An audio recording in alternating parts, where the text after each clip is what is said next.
Sandra, c'est pas une amie, c'est un événement climatique. Par Louise, survivante chronique. Depuis l'enfance, pas qu'un seul, c'est toujours nous trois. Sandra, Nora et moi. Une amitié aussi vieille que les boîtes de thon oubliées dans le placard. On se connaît par cœur. Nora, la raisonnable, en théorie. Moi, Louise, l'équilibrée avec un mec stable. Et Sandra, comment dire ? Sandra, c'est une grenade avec du mascara. Le hic, c'est que mon mec s'appelle Marc, comme le mec de Sandra. Pas fait exprès. Mais le bordel quand on parle de Marc, je te dis pas. Il y a toujours un quiproquo, un drame ou une mauvaise sextape envoyée au mauvais destinataire. Bref, un soir, on sort toutes les trois. Ivre morte. Cocktail de mojito, shooter de Get 27 et néant moral. Il est 2h du matin, on titube sur les pavés. Sandra a balancé son soutien-gorge sur un type en vélo-taxi. Nora chante du Céline Dion à un lampadaire. Et moi, je me dis qu'il serait peut-être temps de rentrer vivante. On appelle mon Marc. Gentil Marc. Stable, autiste Asperger. Très intelligent, zéro marge d'erreur, sauf ce soir-là. Il débarque, il voit Sandra en train de hurler dans la fontaine de la place Kléber, à poil, en train d'essayer de rejoindre l'île à la nage.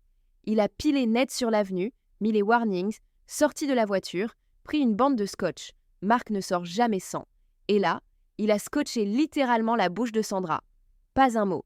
Puis attaché ses mains avec ses lacets. On aurait dit un agent secret suisse en pleine opération de désactivation de nuisances sociales. Le pire, on l'a laissé faire. Nora a dit « merci », moi j'ai pleuré de soulagement. Sandra, elle, mimait un freestyle en morse avec les yeux. Et tout ça parce qu'elle avait oublié son traitement. Faut savoir que Sandra, borderline sévère, diagnostiquée, pas juste un peu faux-folle, quand elle mélange médoc, alcool et ego XXL, elle devient une arme de destruction massive avec un string en guise de bandeau frontal.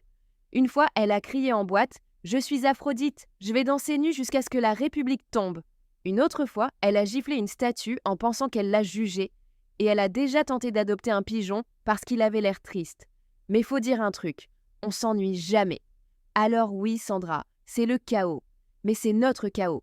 Et même si elle finit la soirée avec son string comme serre-tête, qu'elle hurle à Marc qu'il est trop carré pour l'amour libre, et qu'elle finit par vomir dans un sac à main de Nora, ben au fond, on l'aime, enfin, entre 2 cuillères de Gaviscon.